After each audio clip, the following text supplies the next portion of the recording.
నువ్వు ఏది చేసినా దేవుడు నీకు తోడై ఉన్నాడు. నువ్వు చేసేదంతా ఆయన మహిమ కోసం చేస్తున్నావు గనక ఆయన నిన్ను ప్రేమిస్తున్నాడని గుర్తుపెట్టుకో. ఆయన నిన్ను క్షమించగలడని గుర్తుపెట్టు. క్షమించున్నాడు ఆయన. నిన్ను క్షమించడని చెప్పడానికి సైతాను గాడికి ఏం ధైర్యం?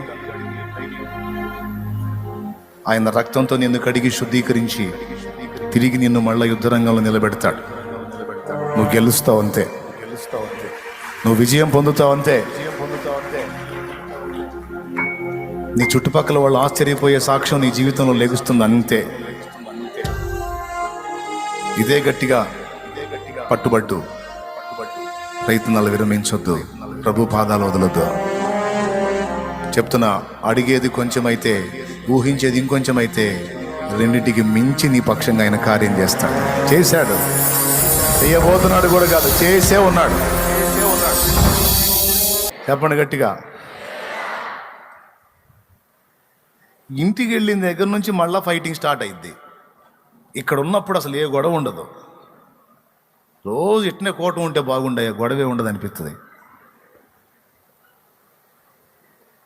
ఇంటికి పోయిన తర్వాత మళ్ళీ దైనందిన జీవితంలోకి వెళ్తాం కాబట్టి మళ్ళా పోరాటం స్టార్ట్ అయింది. ఏంటంటే, ఏ అపవిత్రత లేకుండా పవిత్రంగా ఉండి ప్రభువుకి ఇష్టంగా నడుచుకోవాలని నువ్వు ఆరాట పడతావు కదా.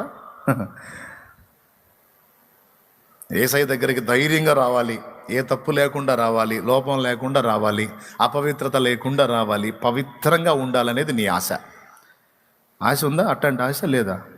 నాకు కూడా అదే ఆశ. నేను 2 చేతులు ఎత్తుతా. మరి మీరు, మీ అందరికీ అదే ఆశ. మరి ఆశ తీరుతుందా? ఇంటికి వెళ్ళగానే మళ్ళీ యుద్ధరంగంలో పోయినట్టుంది. కొంతమంది అయితే మరీ దారుణంగా ఇంటికి బాగానే గొడవ వేసుకుంటారు. ఈ దారిలోనే గొడవ కొంతమందికి అయితే చర్చిలోనే గొడవ. కూటం అయిపోయిద్దా, భర్త వెతుకుతూ ఉంటాడు భార్యని. తిరిగి తిరిగి తిరిగి ఏ మూలో నిలబడి కనపడిద్ది. దెయ్యం మొగందాన్ని ఏంది, ఏ అంత కోపడుతున్నది? పగలు కొట్టారు. దేవుడి సన్నిధి ఏందండి? ఏంది ఆ మాటలు? ఏం మాటలు? ఎక్కడ తిరుగుతున్నా? చర్చి మొత్తం తిరిగి వచ్చా, చుట్టూ తిరిగి వచ్చాను నేను. వాడొకడు 2 గంటలు తింటాడు మైండ్.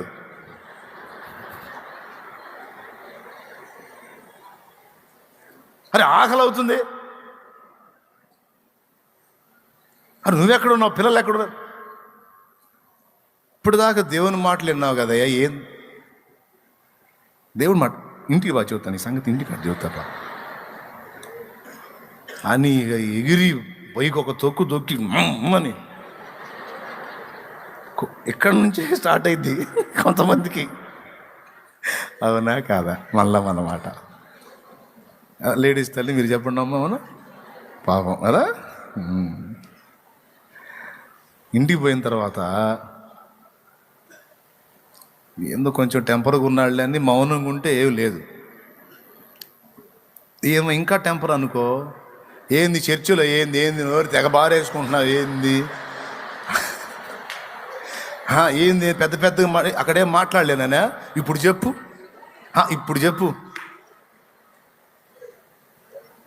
మరి అది యుద్ధం కాకేంది? కొంతమంది ఏమో మౌనంగా ఉంటారు. ఇతన్ని గదిలించుకుంటే ఎందుకు దాడి జరిగిద్ది? ఇప్పటిదాకా పరిశుద్ధ దేవుడి సన్నిధిలో పవిత్రంగా ఉండొచ్చాం. ఈయన గదిలించాను అన్నకు నన్ను ఏదోటి అంటాడు, నాకు ఆగదు, నేను ఏదోటి అంటాను, కొడతాడు, నేను తిడతాను, కొడుతుంటాడు, తిడుతుంటాను, పిల్లలు గీబా సీదర ఎందుకు ప్రశాంతత 4 మాటలు అంటే అన్నాడు, మెలకుండా ఉంటే పోయిద్ది అని తగ్గించుకుంటే గొడవ ఉండదు. కొంతమంది ఇంకా టెంపర్లు ఉంటారు. ఇందాక నేను అడిగిన టైపులో అడుగుతారు. ఇక ఫైటింగ్ సీన్ జరిగింది, చీదరంతా జరిగింది. మళ్ళా ఆదివారం వచ్చేటప్పటికి అందరూ పరిశుద్ధ గ్రంథాన్ని తీసుకొని పోతుంటే నేను కూడా పోవాలనిపిస్తుంటుంది. భార్యాభర్తలు ఇద్దరికీ పశ్చాత్తాపం కలుగుతుంటుంది. ఆ రోజు స్టార్ట్ అయిన గొడవ కొంతమంది 3 రోజులు కొనసాగిస్తారు, కొంతమంది 4 రోజులు కొనసాగిస్తారు, కొంతమంది 2 రోజుల్లో ముగిస్తారు యుద్ధాన్ని. కొంతమంది మళ్ళీ ఆదివారం వచ్చినా కొనసాగుతూనే ఉంటుంది ఆ పోరు. రే ఆయన వచ్చాడని చెప్పు, మీ నాన్నకి చెప్పు అంటదేమో. ఎవడు ఇప్పుడు కాదు పొమ్మను అంటాడు ఈయన. ఈ మధ్యలో పిల్లలు గందరగోళం అవుతుంటారు. అంటే అప్పుడే వ్యాజ్యం ముగియదన్నమాట. మళ్ళీ ఆదివారం కూటం వచ్చినా కూడా కొనసాగుతూనే ఉంటుంది. చర్చిలోకి రాగానే పశ్చాత్తాపం. ఇక్కడ దైవజనుడు వాక్యంలో మాట్లాడుతూ, నీవెవరితోనైనా అసమాధానంగా ఉండి బలలో చెయ్యి వేస్తావేమో అలాగూ చెయ్యకూడదు. సూర్యుడు అస్తమించే వరకు నీ కోపము నిలిచి ఉండకూడదు. కోపపడుడి గాని పాపం చెయ్యకుడి. ఆత్రపడి కోపపడువాడు దేవుని నీతిని నెరవేర్చలేడు. సూర్యుడు అస్తమించే వరకు మీ కోపం నిలిచి ఉండరాదనే మాట తగిలింది అనుకో. ఇప్పుడు సూర్యుడు అస్తమించడం అంటే ఒకరోజు ఉదయం గొడవ అయితే సాయంత్రానికి సమాధానం రావాలి. సమాధానం రాకపోతే మిస్టర్ లూసీ ఎంటర్ అవుతాడు. అందుకు చెప్పాడు దేవుడు, కోపడటం తప్పని నేను అనట్లా, కోపడండి, నేను కూడా కోపడతాను. కోపపడుడి కానీ పాపము చెయ్యకుడి. కోపం మీద కొంతమంది కొడతారు, కోపం మీద కొంతమంది తిడతారు, కోపం మీద కొంతమంది ఆత్మహత్య ప్రయత్నం చేస్తారు. ఇవన్నీ పాపాలే, చెయ్యొద్దు. ఒకవేళ ఎవరితోనైనా నువ్వు కోపపడితే సూర్యుడు అస్తమించే లోపంటే ఈవినింగ్ కల్లా నువ్వు సమాధాన పడాలి. ఉందా లేదా వాక్యంలో? ఈ మాటలు తగిలినప్పుడు కూర్చొని ఏడుస్తారు. సాయంత్రానికే సమాధాన పడమన్నావు తండ్రి, దరిద్రుని నాయన, వారం అయింది, ఆ అమ్మాయి నా దగ్గరకు వచ్చి ఏదో మాట్లాడడానికి ట్రై చేసినా నేను కసిరించుకున్నానయ్యా పాపిని ప్రభువా అని ఏడుతాం. మంచి మనసాక్షి ఉంటే. కొంతమందికి అది కూడా ఉండదు. మంచోళ్ళు అయితే సమాధాన పడవచ్చు, నేనేం తప్పు చేయలేదు ప్రభువా అని కూర్చుంటారు కొంతమంది. స్త్రీలు కూడా బాధపడతారు. అంటే జస్ట్ ఒక ఉదాహరణగా చెప్తున్నా ఇది. ఇప్పుడు ఈ తంతు భార్యాభర్తల గొడవ రూపంలో కానీ, మరో సమస్య రూపంలో వారం మొత్తంలో ఎక్కడో చోట ఏదో ఒక విధంగా ఈ అపవిత్రత అనేది కాస్తో కూస్తో టచ్ అవుతుందా లేదా? ఏదో కోణంలో టచ్ అవుతానే ఉందన్నయ్య అన్నోళ్ళు చేయొద్దండి. కొంతమంది చేయొత్తలా. ఎక్కడ అపవిత్రత టచ్ కాలేదా? మాటల్లో కానీ, చూపుల్లో కానీ, తలంపుల్లో కానీ, క్రియల్లో కానీ, నడకల్లో కానీ ఓవర్ యాక్షన్ చేయకుండా చేతులు ఎత్తండి. ఇక్కడ మేము చెయ్యి ఎత్తితే దిక్కులేదు కానీ దేవునికి స్తోత్రం, హల్లెలూయా. అంటే నువ్వు కూడా అనవాకండి, మళ్ళీ దిక్కుమాల ఆలోచనలు చేయవాకండి. మీరు మనుషులే, నేను మనిషినే. మీరు ఎదుర్కొనే కుటుంబాన్ని నేను ఎదుర్కొంటాను, మీరు ఎదుర్కొనే సమాజాన్ని నేను ఎదుర్కొంటాను, మీరు ఎదుర్కొనే శరీరేచ్ఛలు నేను ఎదుర్కొంటాను. మీరు ఫేస్ చేసేయని నేను ఫేస్ చేస్తా కదా. నేనేమన్నా కూటమి అయిపోగానే అలాగా గాల్లో లేచిపోతానయ్యింది. నేను ఇదే భూమి మీద ఉండాలి, ఇదే మా లోకాలను నేను కూడా. మీరన్న నయం, ఒక ఫ్యామిలీయే. ఓయ్ అబ్బా, ఒక రోజుకి వచ్చి నేను ఎంతమందిని దర్శించాలో, ఇన్ని రకాల మైండ్ని ఫేస్ చేయాలో, ఒక్కోసారి ఏం చేయలేక జుట్టు బీక్కోవాలనిపించింది. ఆయన ఉన్నాడుగా, మళ్ళీ ఆయనకి వెళ్ళి చూసి స్తోత్రం నువ్వే చూసుకో అని అప్పచెప్పి ప్రశాంతంగా ఉంటా. లేకపోతే పిచ్చి హాస్పిటల్లో చేరి గోడలకి వెళ్ళి చూసి నా రథము లేవి అశ్వము లేవు అనుకుంటూ కూర్చోవాల్సి వచ్చింది.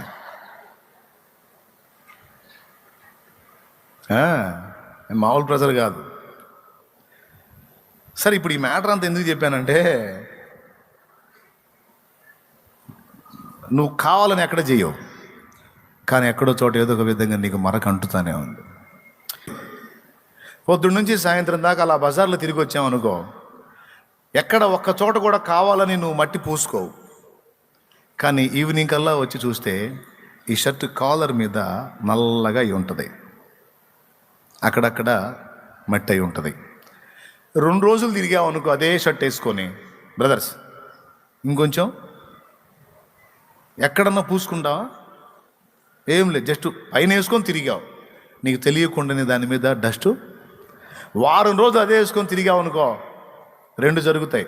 ఫస్ట్ వేసుకున్నప్పుడు సెంటు కొట్టావు, ఆ వాసన పోయి గబ్బు వాసన స్టార్ట్ అయింది, చండాలం.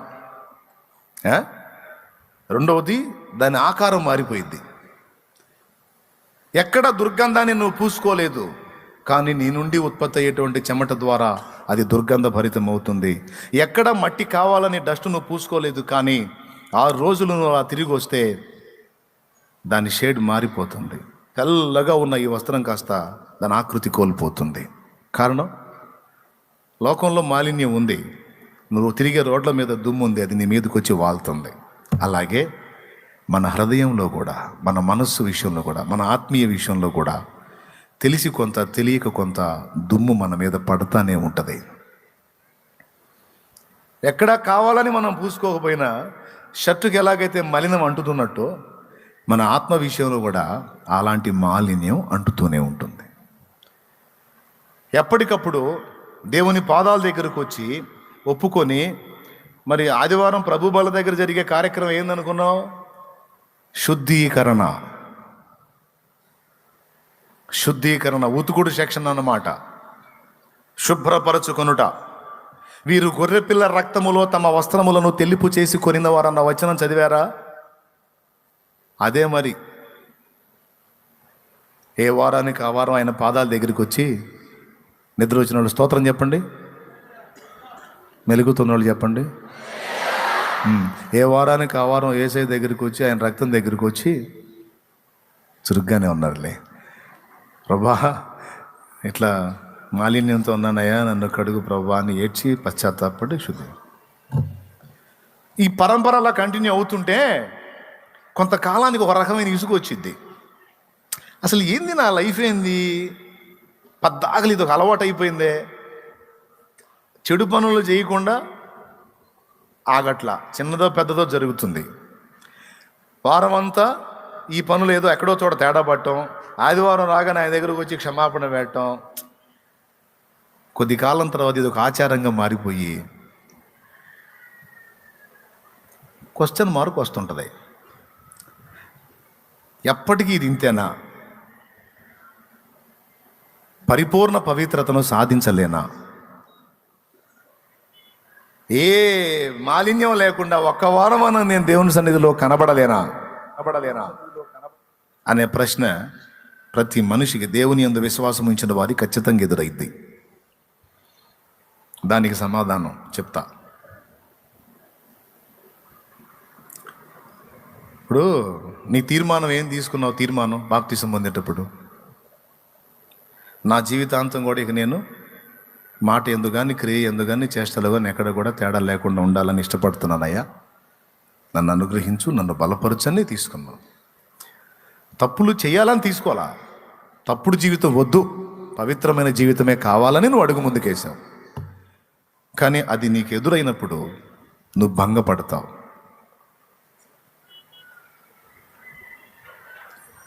కొద్ది కాలం పోరాడతావు. ఆ తప్పులు మళ్ళా చేయకుండా ఉండటానికి నీ వంతు రోషంగా కష్టపడతావు.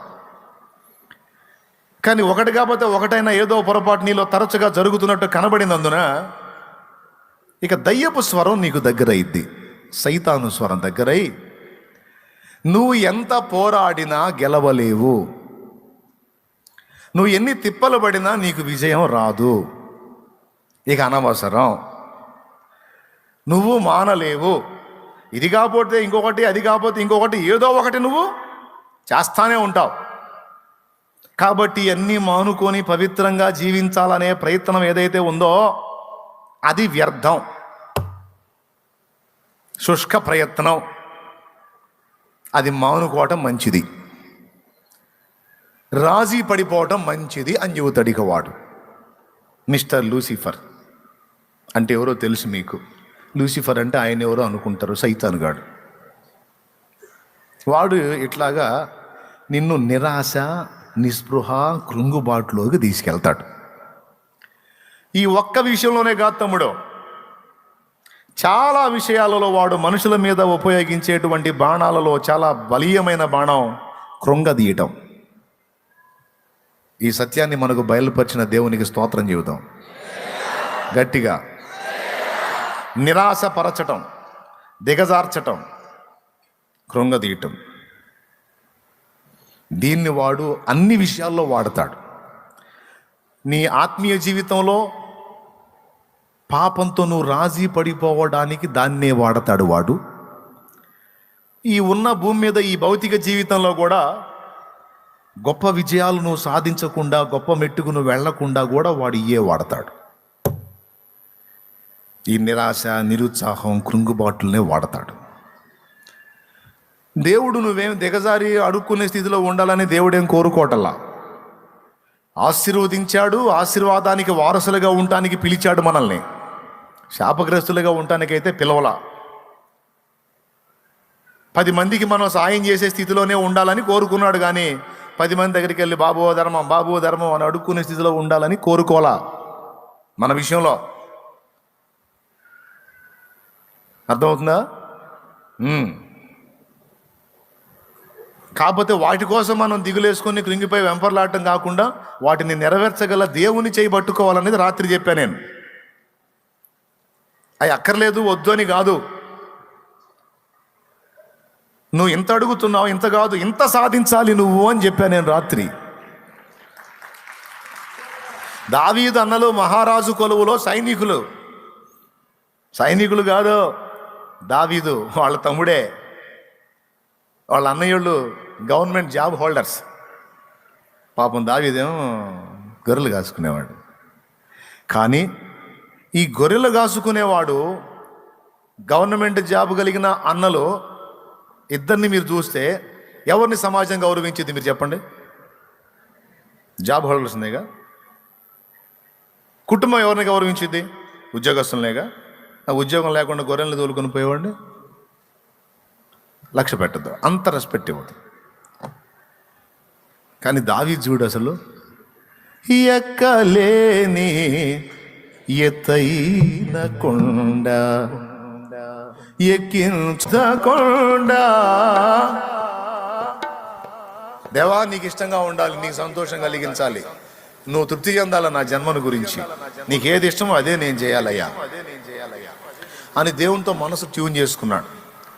నాకు తెలిసి వాళ్ళ అమ్మ చెప్పు ఉండాలి, వాళ్ళు ఒట్టి గవర్నమెంట్ జాబులేరా సైనికులు, ఆఫ్టర్ ఆల్ సైనికులు రా. నువ్వు దేవుని పాదాలు పడితే ఆయన నిన్ను మహారాజుని చేయొచ్చు. తల్లులు చెబుతారు కొంతమందికి, పిల్లలకి, భక్తి గల తల్లులు, విశ్వాసం గల తల్లులు పిల్లలు కృంగిపోతే వాళ్ళని ఇలా చెప్పి ధైర్యపరుస్తారు. పనికి మాల తల్లులు, పాపం వాడు బాగా పరిగెత్తున్నా, దరిద్రపోడా నీ బతుకు ఇంతే, దరిద్ర దానా నీ కర్మ ఇంతే, మా దరిద్రం అట్టుంది, ఏం చేద్దాం, నీకు సావు రాట్లా, మాకు సావు రాట్లా, ఇట్లాంటి మాటలు మాట్లాడతారు దరిద్ర మొహం వాళ్ళు. మిమ్మల్ని మాత్రం కాదు. స్తోత్రం. అలా అనేవాళ్ళు ఎవరున్నారో వాళ్ళు తీసుకోండి ఈ మాటని. అదే భక్తి కలిగిన తల్లులు, విశ్వాసం కలిగిన తల్లులు బలహీనులైన పిల్లల్ని పట్టుకొని కూడా ఏమంటారు తెలుసా? నా కుమారుడా, నీవు పొందిన అవమానాన్ని బట్టి, ఎదుర్కొంటున్న వేదనలను బట్టి కృంగిపోవద్దు నాయన, జీవము గల దేవుని పాదాలు పట్టుకో.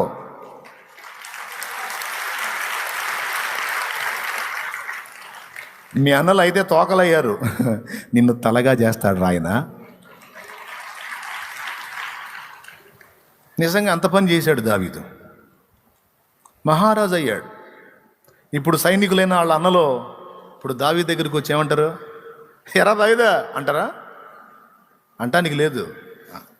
కింగ్ డేవిడ్ ఈ ఫోజులో కూర్చుంటాడు, మరి రాజు ఇంతే కూర్చుంటాడు, ఎట్లా కాకుండా కూర్చుంటాడు పేషెంట్ లాగా.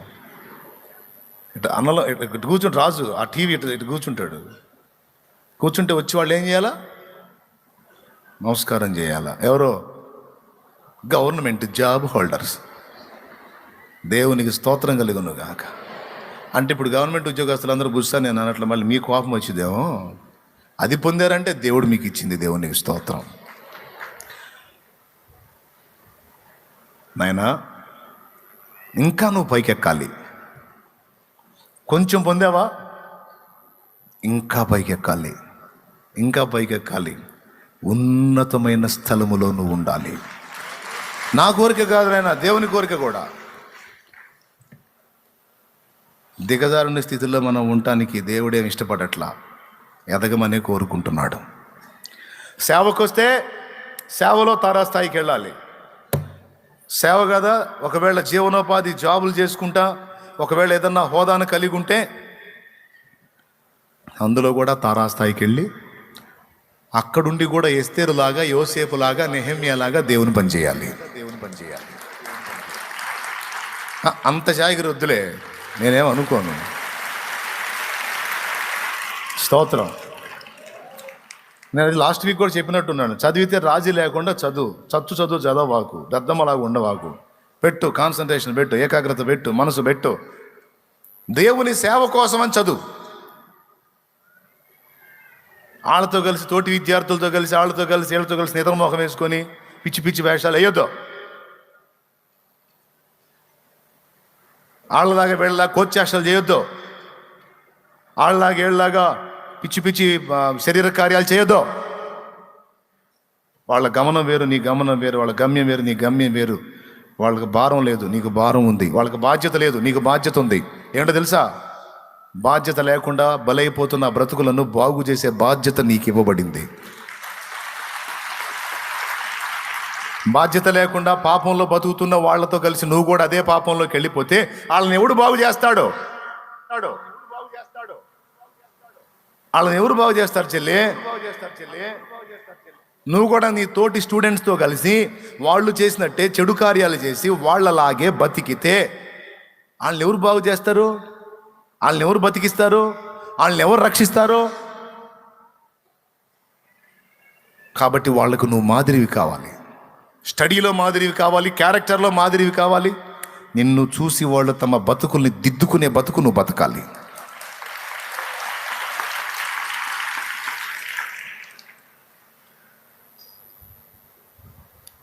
మహమ్మద్ అలీ జిన్నా ఒక గదిలో నిద్రపోతున్నాడు. మహాత్మా గాంధీ ఒక గదిలో నిద్రపోతున్నాడు. విలేకరు ఒకడు వచ్చాడు. వీళ్ళు పోయిన దేశంలో ఎన్నింటికి? మధ్యరాత్రి 2 వచ్చాడు. ఇక విడి సమయంలో దొరకరాడు. పర్మిషన్, అవకాశం దొరక్కపోవచ్చు.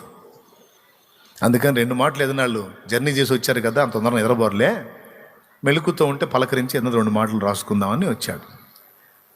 గాంధీ గారి గదిలో గాంధీ గారు నిద్రపోతున్నాడు. మహమ్మద్ అలీ జిన్నా అతని గదిలో అతను నిద్రపోతున్నాడు. అంబేద్కర్ గది ఉంది. ఈ 2 గదులు చూసి అని అనుకున్నాడు విలేకరే, అసలు ఈ జామును వస్తే ఎవరైనా ఎందుకు లేచి ఉంటారు? నా పిచ్చి కాకపోతే ఇది కాదులే, మరో టైంలో వద్దాం అనుకొని పోతా ఒక్కసారి అంబేద్కర్ గారి గది కూడా చూద్దామని అటుపోయాడు. తలుపు దగ్గరగా కొంచెం తీసుంది, లోపల లైట్ వెలుగుతానే ఉంది. ఆ వెలుగుతున్న లైట్ వెలుతురులో పుస్తకం పెట్టుకొని, ఇంకో పుస్తకం పెట్టుకొని ఇది చదువుతూ ఇది రాస్తా ఉన్నాడు. నోట్స్ ప్రిపేర్ చేస్తున్నాడు బిఆర్ అంబేద్కర్ గారు.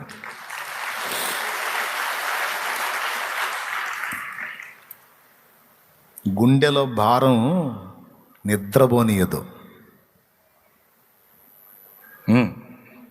భారం నిద్రపోనీయదు. అర్థమవుతుందా నాయనలారా? ఏదైనా ఒక పనిని మనం మొదలుపెట్టినా, ఉపాధి సంబంధమైనదే కావచ్చు, దేవుని పనికి ఉపయోగపడేదే కావచ్చు, అది ఏదైనా పట్టా రాదు, పట్టి విడువ రాదు, పట్టెనేని బిగియ పట్టవలెను, పట్టి విడుచుట కంటే పడి చచ్చుటే మేలు. విశ్వదాభిరామ వేమన. గట్టి పట్టు పట్టాలి. మళ్ళీ స్కూళ్ళు కాలేజీలు అన్నీ స్టార్ట్ అయినాయి కదా, అందుకే చెప్తున్నా, దరిద్రపు చదువులు కాదు. లోకస్తులతో కలిసి వాళ్ళతో వీళ్ళతో కలిసి చెట్టాపట్టాలు వేసుకొని తిరిగి ఇంటికాడ బిల్డప్ ఇయటం కాదు. నేను చదువుతున్నా, చట్టుబండలు చేస్తున్నానని. కాలేజీ కానీ బయలుదేరి బైకుల మీద తిరిగే వాళ్ళు ఉన్నారు. కాలేజీని కానీ బయలుదేరి దరిద్ర పనులు చేయడానికి వెళ్ళే వాళ్ళు పురుషులు ఉన్నారు, స్త్రీలు, ఆడపిల్లలు కూడా ఉన్నారు. మీరు అన్నగా నన్ను ప్రేమించి గౌరవిస్తారు కనుక ప్రేమతో చెప్తున్నాను, జాగ్రత్త. వాళ్ళకి భారం లేదు, నీకు భారం ఉంది. వాళ్ళకి బాధ్యత లేదు, వాళ్ళని బాగు చేసే బాధ్యత, దేవుని సంఘాన్ని పరిరక్షించే బాధ్యత, దేవుని పరిచర్యకు తోడ్పాటు అందించే బాధ్యత నీ భుజాల మీద ఉంది తల్లి, నీ భుజాల మీద ఉంది తమ్ముడు. నువ్వు ఎట్లా బాధ్యత లేకుండా ఉంటావు? స్టడీ విషయంలో చదవాలి, దేవుని కోసం చదవాలి, ఉన్నత స్థానానికి ఎక్కడానికి చదవాలి. మహారాణి కూర్చుంది కాబట్టే తన జాతి ప్రజల మీదకి కీడొస్తే అడ్డుకుంది. ప్రధాని హోదాలోకి ఎక్కాడు కాబట్టే ఐగుప్తు మొత్తంలో తన ఫ్యామిలీని తెచ్చుకొని ప్రొటెక్ట్ చేసుకోగలిగాడు. రాజు దగ్గర పాత్ర అందించే స్థానానికి ఎదిగాడు కాబట్టి నెహెమ్యా పడిపోయిన యెరూషలేం ప్రాకారాలు తిరిగి పునర్నిర్మించగలిగాడు. నేను చెబుతున్నా, భక్తి చేస్తే అందులో కూడా టాప్కి వెళ్ళాలి. లేదు స్టడీ చేసి ఆ విధమైన సేవ నేను చేయాలంటే అందులో వెళ్ళో టాప్కి వెళ్ళు. ఒక దేవుని బిడ్డగా దరిద్ర మార్కులు తెచ్చుకున్నావా, నీ వాళ్ళు కాదు, నేను తిడతా. సరిగా చదవకుండా పరీక్ష టయానికి వచ్చి ముసుకేసుకొని ప్రార్థన చేయ అన్నయ్య, ప్రార్థన చేయి. నేనేం చదవలేదు, ఏం గుర్తులేవు, బాగా ఫస్ట్ క్లాస్ రావాలని చెయ్యి. చూస్తాను నేను ఎట్లాంటి వ్యవహారం అంటే, పొలంలో విత్తనాలు ఏం చల్లలేదు అన్నయ్య, మామిడి తోట రావాలి, ప్రార్థన చేయి అన్నట్టు. నాయనలారా అర్థమవుతుందా? చదివేవాళ్ళు కావచ్చు, జాబ్ చేసేవాళ్ళు కావచ్చు, బిజినెస్ చేసేవాళ్ళు కావచ్చు, ఉపాధి మార్గంలో నువ్వు ఎందులో ఉన్నా సరే దానిలో నుంచి నువ్వు పైకి ఎదగాలి. ఎందుకోసం, ఎవరి కోసం అంటే నీ కోసం, నీ ఇంటి వారి కోసం నేను చెప్పట్లా, దేవుని కోసం ఎదగాలి. నువ్వు దేవుని పని కోసం ఎక్కాలి నువ్వు పైకే. ఆ ప్రయత్నంలోనే అదొక పోరాటం లాగా తీసుకొని నువ్వు పోరాడుతుంటావు. కొన్ని ఎదురు దెబ్బలు తగులుతాయి, నీ ప్రయత్నాలు కొన్నిసార్లు ఆటంకపరచబడతాయి, విఫలమవుతాయి, నీరసపడిపోతావు, కృంగిపోతావు. నువ్వు ఎప్పుడైతే నీరసపడ్డావో, నిరాశపడ్డావో, కృంగిపోయావో వాడికి అవకాశం దొరికిద్ది. ఆయన ఏందో ఆడు కూర్చొని చెబుతాడు, కానీ ఏంది నువ్వు సాధించేది, నీకంత సరికి ఎక్కడ ఉంది, ఏది కాదు, దానోడు దానికి వేరు, ఎట్లనో నీ బతుకు తెల్లారిద్దిలే కానీ అని నిప్పుల మీద నీళ్లు చల్లినట్టు ఉత్సాహంతో ముందుకు వెళ్ళనీయకుండా ఈడు అన్ని విషయాలలో నీళ్లు పోయటానికి ముందుంటాడు ఈ దరిద్రుడు. వాడికి సిగ్గుశారం ఉండదు. మనం పిలవపోయినా వస్తాడు, ఇంత సందు దొరికితే జాలిగా శోధించడం మొదలు పెడతాడు. అయ్యా నేను చెప్పే జోక్ కాదు, మీరు సీరియస్గా తీసుకోవాలి. ఎంతమందికి మైండ్ సరిగ్గా పనిచేస్తుందో వారందరూ కూడా నేను చెప్పే మాటలు సీరియస్గా తీసుకుంటారు. నేను చేతులు ఎత్తమల్లా, కానీ చాలా చురుగ్గా ఉన్నారు మీరు. Thank you. ఈ ఎదురు దెబ్బలు తగిలినప్పుడు, ప్రయత్నాలు విఫలమైనప్పుడు సాతాను ఎంటర్ అయి నిరాశ బాణాలను వదులుతాడు. ఇది మీకే కాదు, నాకు కూడా ఎదురైంది. కొన్నిసార్లు విచిత్రంగా వరుస విజయాల్లోనే ఉంటాం, అయినా నిరాశ వచ్చింది. వరుస విజయాల్లోనే ఉంటాం, అయినా నిరాశ వచ్చింది, కృంగుబాటు వచ్చింది. ఎందుకు అర్థం కాదు. దేంద్ర అన్ని పరిస్థితులు బాగానే ఉన్నాయి, ఏంది నాకు ఈ నిరాశ, ఈ నిరుత్సాహం, ఈ కృంగుబాటు ఏంటి అనేది అర్థం కాదు కొంతమందికి. దెయ్యం పనే. నేను గుర్తించి పాట కూడా పాడుకున్న కొన్ని సంవత్సరాల క్రితం.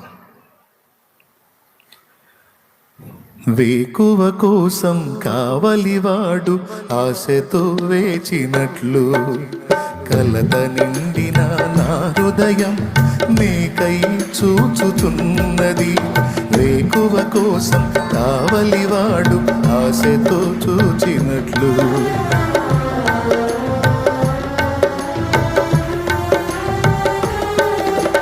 నిరాశ ఊబి దిగిరాంది నీపై ఆశ నన్ను నిలిపింది. నిరాశ ఊబి దిగిరాంది నీపై ఆశ నన్ను నిలిపింది. నీవే పలుకకుంటే, నన్ను పలుకరించకుంటే, నీవే పలుకకుంటే, నన్ను పలుకరించకుంటే కలగా మిగిలిపోతాను, కన్నీళ్లలో నేనుంటాను, కలలా నిలిచిపోతాను. యేసు నీ కోసం వెదికే నా ప్రాణం, నా తండ్రి నీ కోసం ఈ నా ఆరాటం.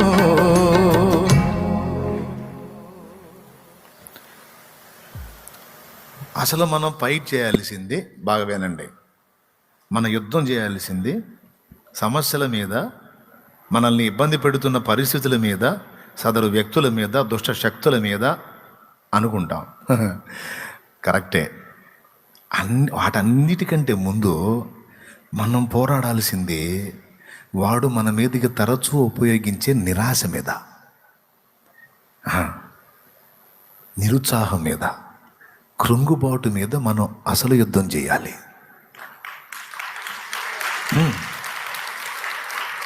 నీలో నిరాశను ఎదిరించి, కృంగుబాటును ఎదిరించి నిలవగలిగే శక్తి ఉన్నంత వరకు దేవుడి కార్యాలు ఖచ్చితంగా నీ పట్ల బలంగా జరుగుతాయి. పక్క దానికి కానీ నువ్వు స్థానం ఇచ్చి బలహీన పడ్డావా, రాజీ పడ్డావా, అవుట్. దేవుడిచ్చేవి చాలా కోల్పోతావు. స్పిరిచువల్ లైఫ్లో నిలవలేకపోతున్నావు అనుకుందాం. తరచుగా నిలుద్దాం అనుకుంటున్నావు, పడుతున్నావు. అక్కడ నిరాశ వచ్చింది, కృంగుబాటు వచ్చింది. మళ్ళీ కోళ్ళని తీసుకుంటాను, కత్తులు తగిలి గాయాలు అవుతుంటాయి. మళ్ళీ వాటికి కొంచెం నీళ్ళు ఊది అట్టిట్ట చేసి మళ్ళా రెండింటిని దగ్గరికి తీసుకొస్తారు. రెండింటికి దగ్గరికి తీసుకొచ్చినప్పుడు ఈ రెండు జూలు లేపాలి. అర్థమైందా? ఒకటి జూలు లేపి ఒకటి జూలు లేపలేదు అనుకో, అయిపోయినట్టే. మళ్ళా ఫైటింగ్కి జూలు లేపిందనుకో, దాన్ని మళ్ళా స్టడీ చేసి కొంచెం అట్ట రెడీ చేసి వదులుతారు మళ్ళీ. నాకు తెలిసి నేను లోకస్తుడిగా ఉన్నప్పుడు నేను వెళ్ళి చూశాను. నా చేతితో కూడా కొన్ని కోళ్ళు ఇచ్చా. అర్థమైందా? అది అన్నమాట మన చరిత్ర, కోడి పందాల చరిత్ర అన్నమాట అనుకోవాకండి. ఏందో మరి నాకేందో అన్నీ చూపించాడు దేవుడు. ఆ లోకం చూశాను, దేవునితో ఉన్న ఈ లోకాన్ని కూడా చూశాను. ఇప్పుడు చెప్పే మాట వినండి. మీరు పోయి కోడి పందాలు ఏమని చెప్పటానికి నేను చెప్పట్లా, వేయకండి, పోతారు, అది వేరు. ఎందుకంటే చాలామంది పోయారు. కోట్లు డబ్బులు కోల్పోయిన వాళ్ళు, మొత్తం జీవితాలే నాశనం చేసుకునే వాళ్ళు ఉన్నారు. పల్నాటి యుద్ధం అంతా కూడా కోడి పందాల వల్లే జరిగింది. కాబట్టి మీరు ఇంటికి వెళ్ళి షాలేం రాజు అన్నంత తోడే కోడి పందెం గురించి, కత్తి పందెం గురించి, ఇడికాళ్ళ పందెం గురించి మాట్లాడాడు. కాబట్టి మనం వేసినా తప్పు లేదా బాయ్ అనుకోవాకండి. మళ్ళీ చెబుతున్నా, ఏమవుతారు? పోతారు. కాబట్టి అది వద్దు మనకి, అది జోదం అనుకోండి, పక్కన పెడదాం. కానీ జాతి లక్షణం కొంచెం మీరు తెలుసుకోవాలని చెప్తున్నాను నేను. ఇక్కడ ఒక పాయింట్ ఉంది. కొన్నిసార్లు ఈ కోడి పందాలు జరిగేటప్పుడు, కొట్లాట జరిగేటప్పుడు రెండు కోళ్ళకి, ఒక కోడికి తూట్లు అయిపోయింది. ఒళ్ళంతా రక్తాలు గారుతూ ఉంటాయి. కొంచెం సమయం తర్వాత కోళ్ళని ఎత్తుతారు కదా, ఎత్తినప్పుడు ఈ గాయాలైపోయిన కోడిని చూసి ఆ కోడి గల్లవాడు అయిపోయిందిరా అనుకొని దాన్ని గమనిస్తాడు. గమనించి ఇద్దరు మళ్ళీ ఒక్కసారి దగ్గరికి తెస్తారు. తెచ్చి ఒకదానికోటి సమీపంలో తెచ్చి గమనిస్తే ఈ గాయాలు ఫుల్గా అయిపోయి కూడా ఇది జుట్టు ఎత్తిందనుకో, అంటే జూలు పైకి ఎత్తిందనుకో, జూలు విదిల్చిందనుకో, అర్థం ఏంటో తెలుసా? యుద్ధం ఉంది, నేనేం రాజీ పడలా అని అర్థం. కోడి సిగ్నల్ ఇస్తుందన్నమాట. ఏమనంటే, ఒరే యజమానుడా, నాకు ఒళ్ళన్నీ తూట్లు అయిపోయాయని నువ్వేం దిగజారిపోవద్దు, ఇదిగో జూలు లేపున్నాను. అంటే అర్థం ఏంటి? నన్ను వదులు, దాని సంగతి చెప్తా. ఎప్పుడైతే ఇది జూలు విదిలించిందో వెంటనే దాన్ని తీసుకెళ్తాడు పక్కకి. తీసుకెళ్ళి నీళ్లు కొట్టి, కొంతమంది ఏం చేస్తారు తెలుసా? పిన్నులు ఉంటాయి కదా, పిన్నీసులు అంటారు, అవి తీసి దాని చర్మాన్ని దగ్గరకు లాగి పెట్టేస్తారు. అప్పుడప్పటికి తాత్కాలికంగా పిన్నులు పెట్టేసి, పేగులు బయటపడ్డ కోళ్లకు సైతం పేగులు మళ్ళీ లోపలికి వేసేసి చర్మాన్ని దగ్గరకు లాగి పిన్నులు పెట్టి మళ్ళా పందెంలోకి వదిలేరు. పేగులు బయటపడ్డా సరే అవతల కోడిని తీసుకొచ్చి దీని ముందుకు తీసుకొస్తే జూలు లేపిద్ది రెడీ అని. ఇటుపక్క ఇది ఓపెన్ అయ్యి బయటపడ్డాయి, అయినా సరే అటుపక్క జూలు లేపే ఉంది. అది నువ్వు ఛాన్స్ ఇస్తే నేను వాడిని కొట్టేస్తానని. ఆ స్పందన దానిలో ఉందంటే ఈ పేగులు అవసరత లోపల సెట్ చేసి మళ్ళీ వాటికి పిన్నులు పెట్టి అట్లా పందాలను కొట్టించిన వాళ్ళు కూడా ఉన్నారు. సెట్ చేసి దాన్ని ముఖాన్ని నీళ్లు కొట్టి రెడీ చేసి మళ్ళా వదిలితే ఇన్ని దెబ్బలు తిన్నది ఈసారి ఉరుకుతా వెళ్ళి ఒక్కటే ఉరు చూసి కొడితే కిల్లా అంటారు. కరెక్ట్గా మెడకబడిద్ది అన్నమాట. ఈ ఒళ్ళంతా తూట్లు అయిపోయి కూడా దీన్ని సెట్ చేసి మళ్ళీ వదిలితే దాన్ని కొడితే ఆన్ ది స్పాట్ ఎగిరి పడిద్ది అక్కడ అవతల. ఇప్పుడు ఇదంతా మీకెందుకు చెప్పానంటే కోడి పందెం మీకు తెలియదని కాదు, లేకపోతే మీరు చూడలేరని కాదు, తెలుసు మీకు. నేను ఇదెందుకు చెప్పానంటే ఆఫ్టర్ ఆల్ కోడి చట్టిలో వేసి చికెన్ చేస్తే కిలో కాదు. స్తోత్రం. ఈరోజు కొంతమంది ఇంటికాడ నాటుకోళ్ళు తెచ్చే ఉంటారు, లేకపోతే కూటం అయిన తర్వాత పోయి తెచ్చుకొని తింటారు. తినటం కాదు, ఒక్కసారి దాని చరిత్ర తెలుసుకో, దాని రోషం, దాని పట్టుదల. ఏ కొంచెం ఓపికన్నా ఊపిరున్నంత వరకు ప్రత్యర్థిని మట్టు పెట్టడానికి దానికి ఉన్న వీరత్వం అనేది ఒక్కసారి తెలుసుకో సోదరుడా, తెలుసుకో సోదరే. నువ్వు తెలుసుకోవాలి. అంటే దాని అర్థం ఏంటో తెలుసా? ఒళ్ళంత తూట్లైన ప్రయత్నం మానుకోదది. ఊపిరి ఉన్నంత వరకు ప్రత్యర్థి కోడి దగ్గరకు వచ్చిందంటే జూలు తెలుస్తూనే ఉంటుంది. అది దాని జాతి లక్షణం అది. అట్లాగా మనకొక ప్రత్యర్థి ఉన్నాడు, సైతానుగాడు. మనకు కొన్ని ప్రత్యర్థులు ఉన్నాయి, మన బలహీనతలో, పాపాల్లో, ప్రయత్నాలు, ఏవో మన పరిస్థితులు. వాటి విషయంలో విజయం సాధించిన దాకా, ప్రత్యర్థిని ఎఫెక్ట్ చేసిన దాకా మనం రాజీ పడకూడదు, యుద్ధాన్ని విరమించకూడదు. హల్లెలూయా. దాన్ని వీరత్వం అంటారు. ఇక శూరత్వం అను వీరత్వం అని ఏదైనా సరే.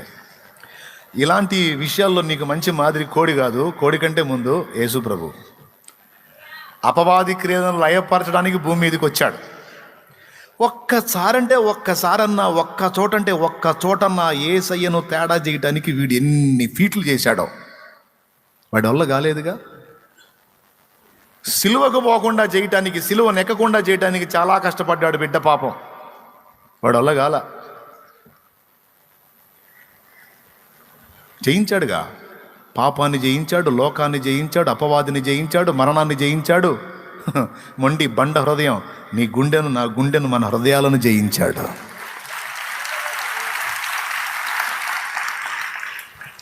రాజీ పడ్డాడా ఎక్కడన్నా యేసయ్య? సాతానుతో రాజీ పడ్డాడా? లోకంతో రాజీ పడ్డాడా? పాపంతో రాజీ పడ్డాడా? పరిస్థితులతో రాజీ పడ్డాడా? నో. అన్నిటినీ బ్యాలెన్స్ చేయగల పరమ యజమానుని వైపు, సృష్టికర్త వైపు దృష్టి పెట్టి, తండ్రి వైపు దృష్టి పెట్టి,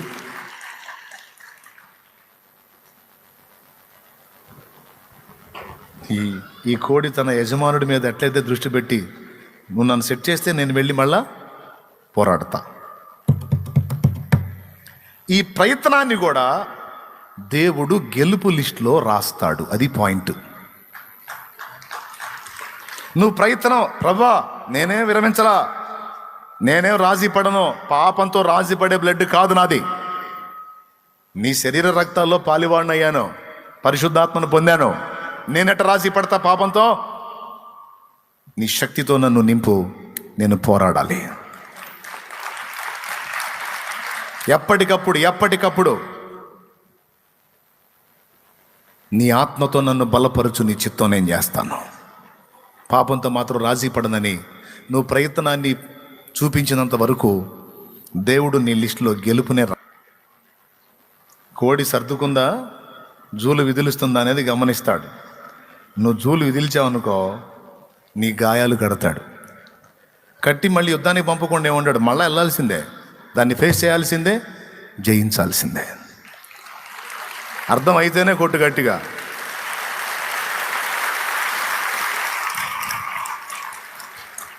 నా పిల్లలారా, లోకమును జయించిన విజయం మన విశ్వాసమే. ప్రభు అంటాడు, నా పిల్లలారా, లోకమందు మీకు శ్రమ కలుగును, అయినను భయపడకుడి, ఇదిగో నేను లోకమును జయించి ఉన్నాను. జయించిన నేను నీకు మాదిరే, రా నాతో పాటు నువ్వు కూడా జయం పొందాలి. పరిస్థితులతో రాజీ పడుతున్నావా? నో, యుద్ధం ప్రకటించు. పాపంతో బలహీనతలతో రాజీ పడుతున్నావా? నో, యుద్ధం ప్రకటించు. నా వల్ల కాదు, నాకు చేత కాదు అనే దరిద్రపు మాటలు మాట్లాడి రాజీ పడుతున్నావా? నో.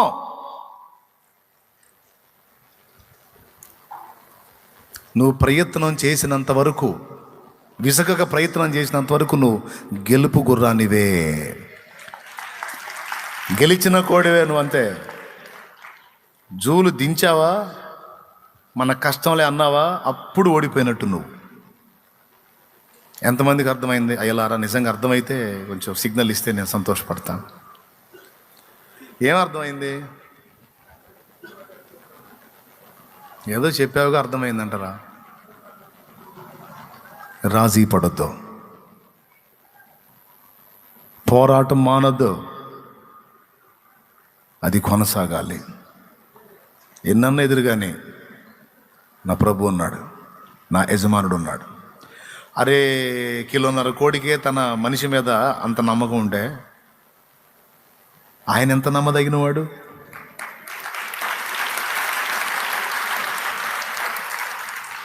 దేవుణ్ణి సంతోష పెట్టేది ఏంటో తెలుసా? నిరాశ, నిస్పృహ, కృంగుబాట్లకు తావీయక రెట్టించిన ఉత్సాహంతో మళ్ళా నువ్వు ప్రయత్నం చేస్తావు చూడు, ముచ్చటేసిద్ది. అప్పుడు ఆయన సంతోషపడతాడు. ఏం తెలుసా? ఇది నా బ్లడ్ రా, ఇది నా బ్లడ్. ఇది పాపంతో రాజీ పడే బ్లడ్ కాదు, దాన్ని ఎదిరించే రక్తం. పాపంతో పెళ్లి చేసుకునే రక్తం కాదు ఇది, దాన్ని తరిమి కొట్టడానికి వెంటబడే రక్తం. ఇతడు నా కుమారుడు, ఈమె నా కుమార్తె అని అప్పుడు మురిసిపోతాడు. కానీ నువ్వు రాజీ పడితే, అబ్బో మాండడం కష్టం లేని ఫిక్స్ అయ్యి కొనసాగుతుంటే, ఇది మన జాతి కాదే అని ఫిక్స్ అయిపోతాడు, అంతే. మీ అందరికి అర్థమైందని నేను అనుకుంటున్నా. ప్రయత్నాన్ని మానొద్దు. ఒకసారి ఓడిపోయావా, మళ్ళా చేయి, ట్రై చేయి. థామస్ ఆల్వా ఎడిసన్ బల్బు కనుగొనడానికి ప్రయత్నం చేసి ఎన్నిసార్లు ఫెయిల్ అయ్యాడు? చదువుకున్న వాళ్ళు చెప్పండి, 100 టైమ్సా, 1000 టైమా? యా. అసలు ఎవరన్నా చేస్తారా ప్రయత్నం? 1000 సార్లా? ఆ మనిషేనా ఆయన? ఒకసారి ట్రై చేశాడు, ఫెయిల్ అయింది, మళ్ళీ ట్రై చేశాడు, ఫెయిల్ అయింది, ట్రై చేశాడు, ఫెయిల్ అయింది, ట్రై చేశాడు, ఫెయిల్ అయింది. అదే పని చేస్తానే ఉన్నాడు, ఫెయిల్ అవుతానే ఉంది, చేస్తానే ఉన్నాడు, ఫెయిల్ అవుతానంది. ఏం మనిషి అతను? ఏందా మొండితనం? వాళ్ళ అమ్మ చెప్పిన ఒక్క మాట ఏంటో తెలుసా? ఆయనకి వినపడదు. చదువు చెప్పలేక స్కూల్లో చాలామందిని చూసాం, కానీ ఇట్లాంటి చూడని దండం పెడతాను తీసుకెళ్ళమని పేపర్ రాసి ఆయన చేతికి ఇచ్చి పంపించారు. వాళ్ళ అమ్మ భక్తి కలిగిన స్త్రీ, ప్రార్థనా పర్రాలు.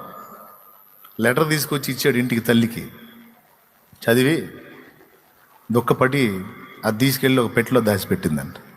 ఏమి రాశారు మమ్మీ అని అడిగాడు తల్లిని. తల్లి చెప్పింది, నువ్వు పెద్ద మేధావంట,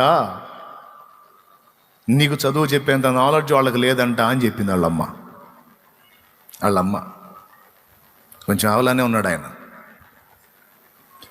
అంతేగాని దరిద్రుడా, ఏం చేద్దాంరా, నీ కర్మ, నీ చెవులు పని చేయట్లా, నీ కర్మ అట్టగాలింది, మా కర్మ ఎట్టగాలింది, ఇదంతా మన దరిద్రం, ఇట్లాంటి మాటలు మాట్లాడలా. నువ్వు పెద్ద మేధావివి, నువ్వు జ్ఞానవంతుడివి కుమారుడా, నీకు చెప్పేంత నాలెడ్జ్ వాళ్ళకి లేదంట. మరి ఎట్లా మావి? నేను చెబుతాను ఆయన, నీకు కొంత చదువు తల్లి నేర్పింది, ప్రార్థన చేసింది, భక్తిని నేర్పింది, బిడ్డను ప్రోత్సహించింది, దీవించింది. ఆ పోరాట పటిమ, అదే మొండితనం వచ్చింది. నువ్వు సాధిస్తావు, సాధిస్తావు, సాధిస్తావు, సాధిస్తావు, గెలుస్తావు, సాధిస్తావు, నువ్వు సాధిస్తావు. ఆ శక్తి నీకు దేవుడు ఇస్తాడు. నీ వల్ల కాదు, నా దేవుడు నీకు శక్తిని ఇస్తాడు. నువ్వు సాధిస్తావు, నువ్వు సాధిస్తావు, నువ్వు సాధిస్తావు. నీ వల్ల అవుతుంది, నువ్వు చేయగలవు.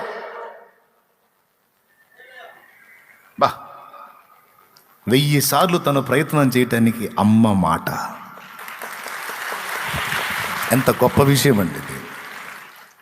దేవునికి స్తోత్రం కలుగునుగాక. చివరికి ఏం జరిగిందో మీకు తెలుసు.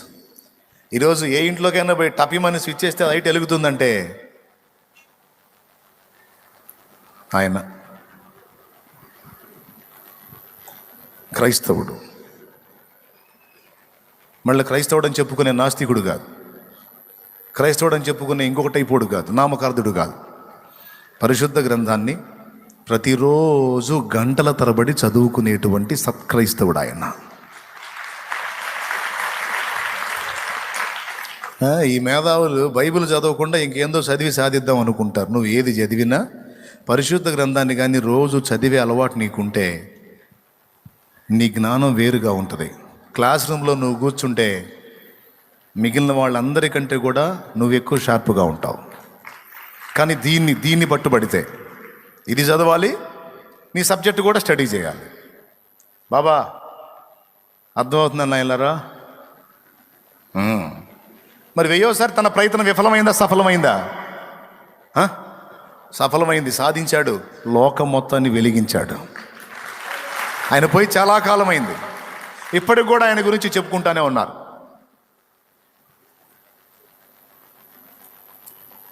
విమానం ఎక్కి ఎంతమంది తిరిగారు? విమానం ఎక్కిన వాళ్ళు చేతులు ఎత్తండి. అసలు ఈ భూమి ఎక్కడ, ఆకాశం ఎక్కడ, అందులో పోతుంది అది. ఆకాశం మేఘాల పైకి వెళ్ళిపోతుంది అది. రైట్ బ్రదర్స్ ఎన్ని ప్రయత్నాలో ఎట్టకేళ్లకు సాధించారు. దేవుని బిడ్డలే, మొక్కవోని దీక్షతో, దేవుని అందలి విశ్వాసంతో వారు చేసిన ప్రయత్నాలని గొప్పగా విజయవంతం చేశాడు యేసయ్య. ఏ విషయంలోనైనా ప్రయత్నాన్ని మానుకోవటం వెధవతనం. సారీ, ఏమనుకోకండి. మళ్ళీ ఒకసారి మీకైనా నాకైనా అందరికీ ఏ పరిస్థితినైనా అధిగమించడానికి ప్రయత్నం చేయటం వీరత్వం, మానుకోవటం వెధవతనం.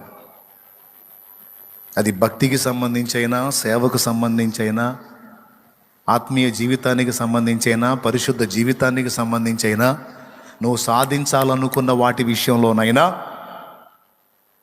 నీ ఊపిరి ఉన్నంత వరకు, నా ఊపిరి ఉన్నంత వరకు మనకు నిరీక్షణ ఉంది. ప్రాణం పోతే లేదు నిరీక్షణ. ప్రాణం ఉన్నంత వరకు మన ప్రయత్నాన్ని మనం విస్మరించకూడదు.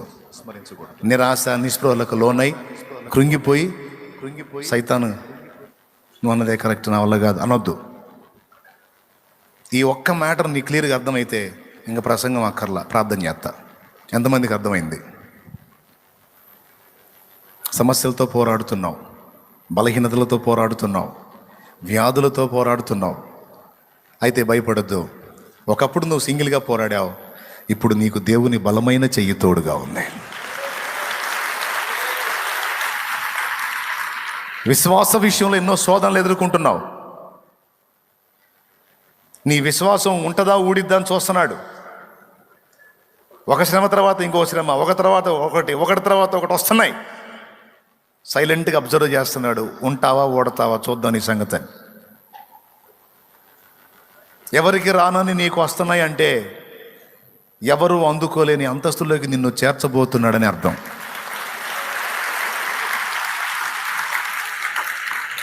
అది భవిష్యత్తులో నీకే అర్థమైంది, నువ్వు చూస్తావు, నీకే అర్థమైంది. ఇప్పుడు నేను చెప్పటం కాదు.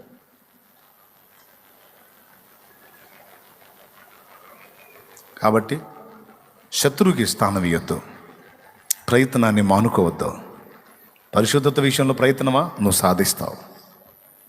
నా మాటను బట్టి కాదు. కొంతమంది అంటారు, ఏందది, ఇదిగా ఊహలు కాదు, ఊహల ప్రపంచంలోంచి బయటికి రారా అమ్మాయి, ఊహల ప్రపంచంలోంచి బయటికి రామ్మా, వాస్తవ జీవితంలోకి రామ్మా అంటారు. పాపం వాళ్ళకి తెలియదు, వాళ్ళని కూడా సైతాన్ని శోధిస్తున్నాడని. వాళ్ళను కూడా సైతాన్ని శోధిస్తున్నాడని వాళ్ళకి తెలియదు. వాళ్ళు అంటుంటారు, ఊహల ప్రపంచంలోంచి బయటికి రా, వాస్తవ ప్రపంచంలోకి రా అంటుంటారు. నువ్వేమనాలి తెలుసా? నా దేవునికి ఇష్టమైతే నా ఊహల్ని కూడా నిజం చేసే దమ్ము ఆయనకుందని చెప్పు. చెప్పాలా? ఊహలు నా దూటలు, నా యేసు రాజా నీలోనే ఉన్నవి. ఊహలు నాదు ఊటలు నా యేసు రాజా నీలోనే ఉన్నవి. ఊహకందవే నీదు ఆశ్చర్య క్రియలు. ఊహకందవే నీదు ఆశ్చర్య క్రియలు. ఊహలు నాదు ఊటలు. స్తోత్రం. కొంతమంది అంటారు సైతాన్ చేత శోధించబడేవాళ్ళు నీ దగ్గరికి వచ్చి, ఏ ఊహలా గాలిమేళ కడుతున్నావుగా, ఊహలో ఊహ అట్ట అనుకుంటున్నావు, నీ కళ, పగటి కళ. తగిలిన ఎట్లాంటి మాటలు మీకు ఊహలో?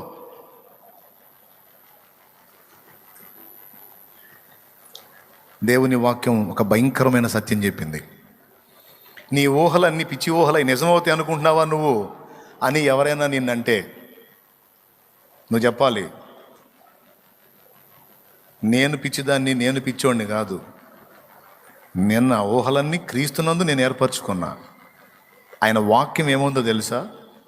నేను అడుగు వాటికంటే, ఊహించు వాటికంటే ఇంకా ఎక్కువ చేస్తాడంట. రాసుంది బైబుల్లో అది. నేను ఊహ ఇంతే ఊహించుకుంటున్నా, నాకు ఇంకొక ఊహ ఉంది. నా ఊహలది కాదు, ఆయనను గురించి నాకు ఇంకొక ఊహ ఉంది. ఏంటో తెలుసు అది? నేను అడుగు వాటికంటే, నేను ఊహించే వాటికంటే కొంపదీసి ఇంకా ఎక్కువ ఇస్తాడేమో నాకు అనిపిస్తుంది. కొంపదీసి కాదు, కొంప తీయకుండా ఇస్తాడు ఆయన.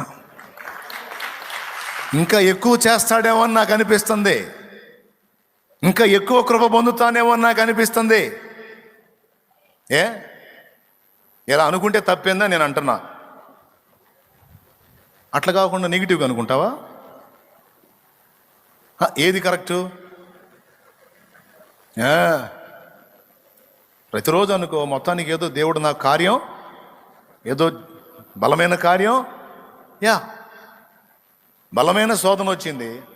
కూర్చొని బలంగా ఏడవటం కాదు, ఇంత బలీయమైన శోధన వచ్చిందంటే, ఇంత బలీయమైన పరీక్ష నేను ఎదుర్కొన్నానంటే మొత్తానికి ఏదో నా ఊహకందనంత గొప్ప కార్యం ఏదో చెయ్యబోతున్నాడు. ఏందోలే అంటారు నిరాశవాదులు. హో సైతానాలా ఏందో అంటారు. వాళ్ళని పక్కన ఉన్నయకూడదు అసలు, మర్యాదగా పంపించాలా. బయటికి పోయి ఛాయ్ దగ్గరపు అని. మనం కొంచెం ఛార్జ్ అయినా ఈ పక్కన వాళ్ళు ఉంటారు, ఛార్జింగ్ దిగిపోయిన వాళ్ళు మనల్ని కూడా చల్లారుస్తూ ఉంటారు అన్నమాట. ఈ నాసిరకం భక్తులు వాళ్ళ దగ్గర ఉండకూడదు. పద్దాకలు వాగుతున్నారు అనుకో, ఏందోలే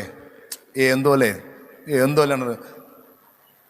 ఆ వ్యక్తికి వెళ్ళి తిరిగి గద్దిస్తే ఫీల్ అవుతారు అనుకుంటే, సైతానాను ఉలిక్కిపడి ఏందట్టన్నా నన్నా నిన్నైతే నీకెళ్ళి తిరిగి అంటాడా? నిన్ను కాదు, నన్ను నిరాశపరిచే సైతాన్ ఒకటి నా పక్కన చేరి ఊరక సణుగుతుంది. అది దిగజారే మాటలు మాట్లాడుతుంది, అందుకని దాన్ని గద్దించాలి. నిన్ను కాదు, నేనేగా అంటాడు. నిన్నన్నాను నేను, నిన్నంటే నీ పేరు ఎత్తాలి. నేను సైతాన్ని గద్దించాను, నీకెందుకు? కాదు, మామూలుగా చెబుతున్నాను. దేవుడు ఉన్నాడులే, దేవుడు చేస్తాడులే, చేయడని కాదులే. స్తోత్రం ప్రభా, నీకు వందాలా.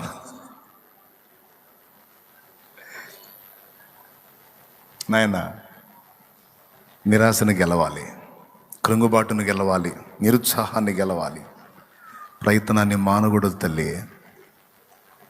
ఆయన వైపు చూస్తూ సియోనుకే నా ఓడ పయనం ఆగదు ఏ చోట. సియోనుకే నా ఓడ పయనం ఆగదు ఏ చోట. విశ్వాసముతోనే ఆరంభించితిని ఈ యాత్రను,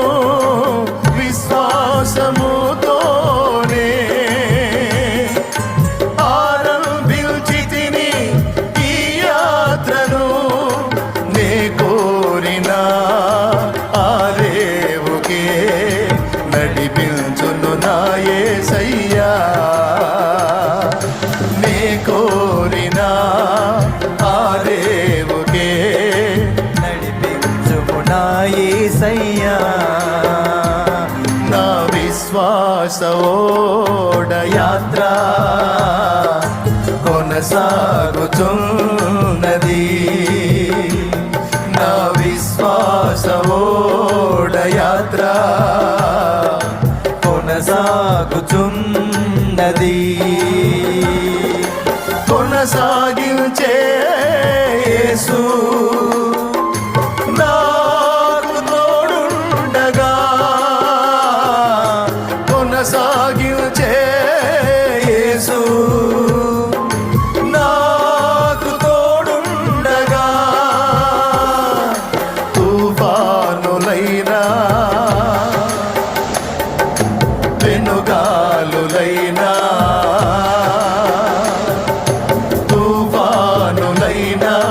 వెనుగాలులైనా ఆపలేవు నా యాత్రను.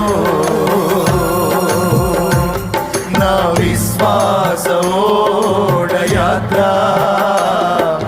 కొనసాగుచున్నది. నా విశ్వాస ఓడయాత్ర కొనసాగుచున్నది.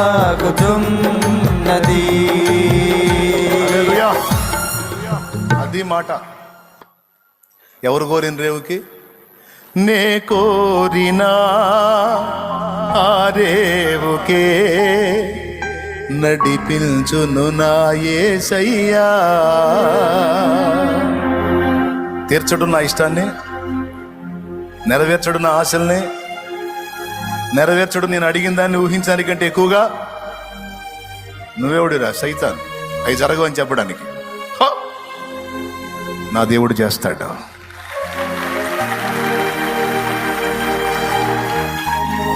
ఎన్నన్నారాని ఆయన నా పక్షమై ఉన్నాడు, నా చేయి పట్టుకొని ఉన్నాడు. నేనే గెలుస్తా. చెప్పు యేసు నా చేయి పట్టుకొని ఉన్నాడు. చెప్పు యేసు నా చేయి పట్టుకొని ఉన్నాడు. యేసు నా పక్షమై ఉన్నాడు. నేనే గెలుస్తా. విజయం నాదే. పైకి లేచి నిలబడు.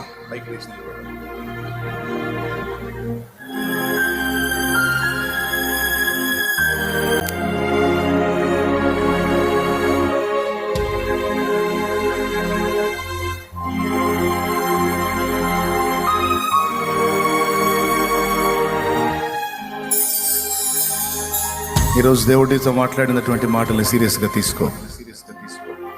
ప్రయత్నాలను విరమించొద్దు. నిరాశ నిస్పృహల్ని దరికి రానియొద్దు. నీ జీవితాన్ని యేసయ్య చేతికి అప్పగించావు. నువ్వు ఏది చేసినా, చదివినా, జాబ్ చేసినా, పై స్థాయిని ఆశించినా, నువ్వు సేవ చేసినా, ఏది చేసినా దేవుణ్ణి బట్టి, దేవుణ్ణి ఆశించి, దేవుని సేవను ఆశించి చేస్తున్నావు. నువ్వు చదివిన దేవుని మహిమ కోసం చదువుతున్నావు. నువ్వు పని చేసిన దేవుని మహిమ కోసం పనిచేస్తున్నావు. దేవుని పనిలో వాడబట్టం కోసం నువ్వు కష్టపడుతున్నావు. నువ్వు ఏది చేసినా దేవుడు నీకు తోడై ఉన్నాడు. నువ్వు చేసేదంతా ఆయన మహిమ కోసం చేస్తున్నావు గనక ఆయన నిన్ను ప్రేమిస్తున్నాడని గుర్తుపెట్టుకో. ఆయన నిన్ను క్షమించగలడని గుర్తుపెట్టు. క్షమించున్నాడు ఆయన. నిన్ను క్షమించడని చెప్పడానికి సైతాను గాడికి ఏం ధైర్యం? ఆయన రక్తంతో నిన్ను కడిగి శుద్ధీకరించి తిరిగి నిన్ను మళ్ళా యుద్ధరంగంలో నిలబెడతాడు. నువ్వు గెలుస్తావు అంతే. నువ్వు విజయం పొందుతావు అంతే. నీ చుట్టుపక్కల వాళ్ళు ఆశ్చర్యపోయే సాక్ష్యం నీ జీవితంలో లెగుస్తుంది అంతే. ఇదే గట్టిగా పట్టుబట్టు. ప్రయత్నాలు విరమించొద్దు. ప్రభు పాదాలు వదలొద్దు. చెప్తున్నా, అడిగేది కొంచెమైతే, ఊహించేది ఇంకొంచెమైతే, రెండింటికి మించి నీ పక్షంగా ఆయన కార్యం చేస్తాడు. చేశాడు, చేయబోతున్నాడు కూడా కాదు, చేసే ఉన్నాడు.